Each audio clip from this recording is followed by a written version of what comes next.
Friends, welcome to my TET classes. Friends, आज हम देखेंगे हिंदी में हमारा जो टॉपिक चलेगा वो होगा समास। तो आइए वीडियो स्टार्ट करते हैं, देखते हैं समास क्या है। समास क्या है, देखिए यहाँ पे दिया गया है, दो या दो से अधिक पदों के योग से बना पद समास अथवा समासिक पद कहलाता है। यानी कि दो शब्दों को जब आप जोड़ेंगे तो जो एक नया शब्द बनकर तैयार होगा वो आपका होगा समास, और इस बने हुए शब्द को हम कहते हैं समास या सामासिक पद। समास के भेद कितने हैं, तो समास के 6 भेद है। एग्जाम्पल में ये पूछा जा सकता है कि समास के कितने भेद हैं, तो आप देख सकते हैं समास के 6 भेद है। कौन कौन से वो 6 भेद है देखते हैं। अव्ययी भाव समास, तत्पुरुष समास, कर्मधारय समास, द्विगु समास, द्वंद्व समास, और आपका आता है छठा है जो है बहुब्रीहि समास। अब हम एक एक करके सबको देख लेते हैं। तो देखिए, पहला है अव्ययी भाव समास। अव्ययी, जिस सामासिक पद में प्रथम पद प्रधान और पूरा पद अव्यय हो उसे अव्ययी भाव समास कहते हैं।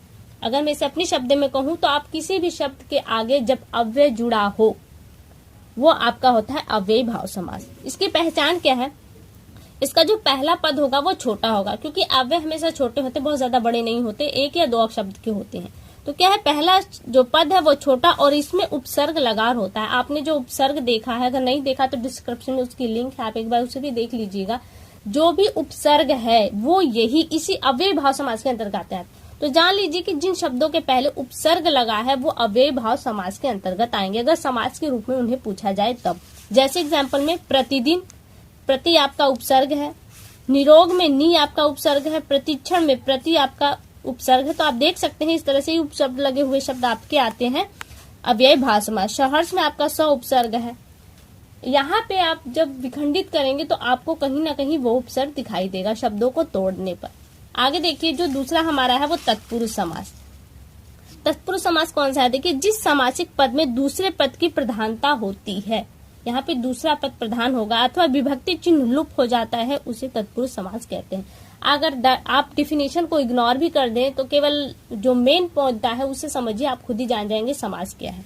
इसकी जो पहचान है वो दे रहा है कि चिन्ह जो होते हैं लुप्त हो जाते हैं। वो कौन से चिन्ह है आपको मैंने बताया, कारक चिन्ह, विभक्ति चिन्ह मैंने आपको बताया, तो उसमें कहा था कर्म ने कर्ता को करण से संप्रदान के लिए ये दिया था। तो मैंने ये अगर चिन्ह अगर इन सेंटेंसों में आते हैं तोड़ने पे आप देख सकते हैं तो वो आपके हो जाएंगे तत्पुरुष समास। जैसे यश प्राप्त, यश को प्राप्त, यहाँ पे देखिए एक चिन्ह है, ये विभक्ति चिन्ह है, को प्राप्त। अगला है रचनाकार, रचना को करने वाला, को करने वाला। फिर आगे था शिवालय, जब यहाँ पे इनको तोड़ा गया तो यहाँ पे ये आपके चिन्ह निकल कर आ गए, अन्यथा ये इसी में जुड़े हुए थे। शिवालय शिव का आल है, पाप मुक्त, पाप से मुक्ति। तो आप इस तरह से देख सकते हैं कि जहाँ पे जो कारक चिन्ह है तोड़ने पर अगर वो कारक चिन्ह पुनः आ जाते हैं तो आप समझ लीजिए वो तत्पुरुष समास है। अगला है हमारा कर्मधारय समास। ये देखिए कर्मधारय समास, यहाँ पे क्या है, जिस सामासिक पद में उत्तर पद प्रधान होता है तथा उसमें पूर्व पद विशेषण और उत्तर पद विशेष होता है वो आपका कर्मधारय समास होता है। अब एक पॉइंट पे ध्यान दीजिए कि विशेषण और विशेष्य दिया गया है यहाँ पे। इसकी पहचान देखिए, पहला पद विशेषण, विशेषण अर्थात जो हमने कहा था विशेषता बताई जाए वो विशेषण शब्द, और दिया है कि विग्रह करने पर, जब हम उसको विग्रह करेंगे तो उसमें ये शब्द जुड़ जाएंगे, है जो और के समान, ये शब्द आ जाएंगे। जहाँ पे तुलना की जाती है वो भी इसी के अंतर। कर्मधारय के आप भेद देखेंगे तो आपको ये सारी चीजें पता चल जाएंगी, हम आपको इसी में यहीं पे बता देते हैं। जैसे नील कमल, नीला है जो कमल, देखिए है जो आ गया, जिसकी तुलना की जाए और जिससे तुलना की जाए, दोनों ही अगर ऐसी चीज आपको दिखाई देती है तो वो दोनों ही आपके कर्मधारय समास के अंतर्गत आएंगे। आगे देखिए, चरण कमल, चरण के समान, यहाँ पे भी के समान आ गया कमल। महासागर, महान है जो सागर, है जो शब्द आ गया, है जो और के समान अगर शब्द आ जाते हैं तोड़ने पर, इसका विग्रह करने पर अगर ऐसा शब्द आ जाते हैं तो आप समझ लीजिए कि वो कर्मधारय समास है।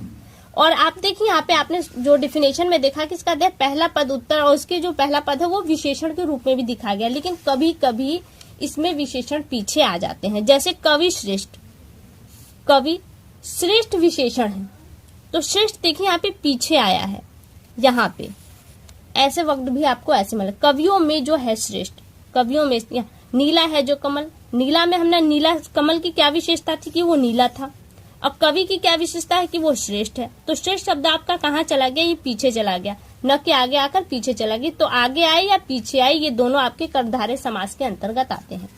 अब देखिए द्विगु समास क्या है, द्विगु, जिस समासिक पद का प्रथम पद संख्यावाची और अंतिम पद संज्ञा हो द्विगु समास कहलाते हैं। जिसका प्रथम पद संख्यावाची हो, यही इसकी पहचान है।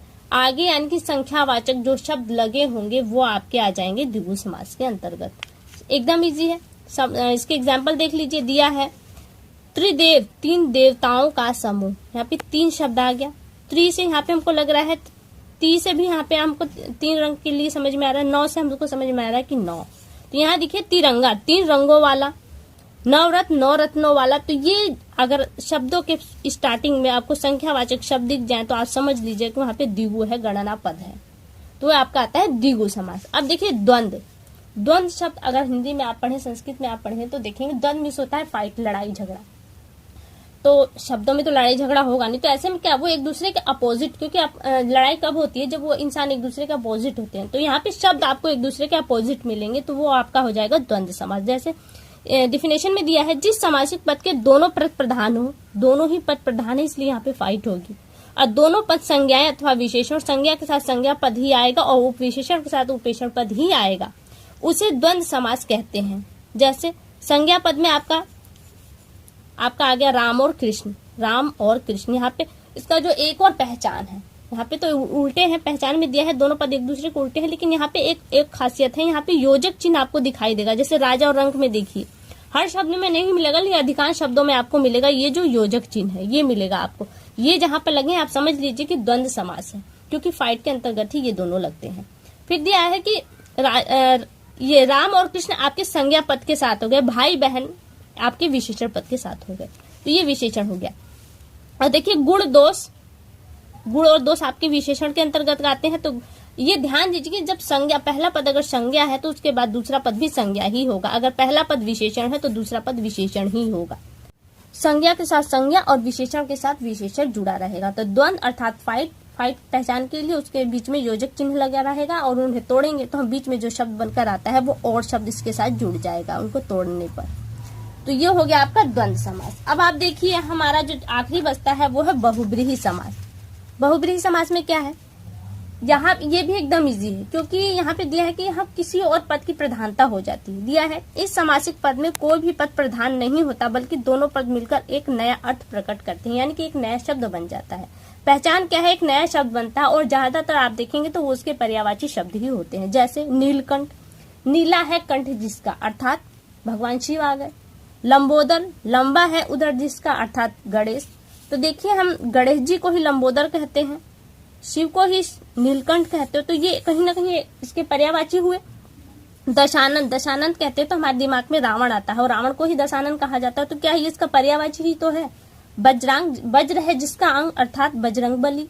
तो बजरंग बली यानी हनुमान जी को ही हम बजरंग और बजरंग भी कहते हैं। तो ये हमारा कहीं ना कहीं से एक समस्या पर क्लियर होता है कि ये पर्यायवाची ही निकल कर आते हैं, यानी कि ऐसे शब्द जिसके आने पर आपके दिमाग में पर्यायवाची शब्द आता है, कोई और शब्द आता है, तो आप वहां पे बहुब्रीहि समास को देखेंगे। तो फ्रेंड्स, उम्मीद करती हूँ कि आपको समास समझ में आया होगा, और अगली वीडियो में आपसे बहुत जल्दी मुलाकात होगी। तब तक के लिए नमस्कार।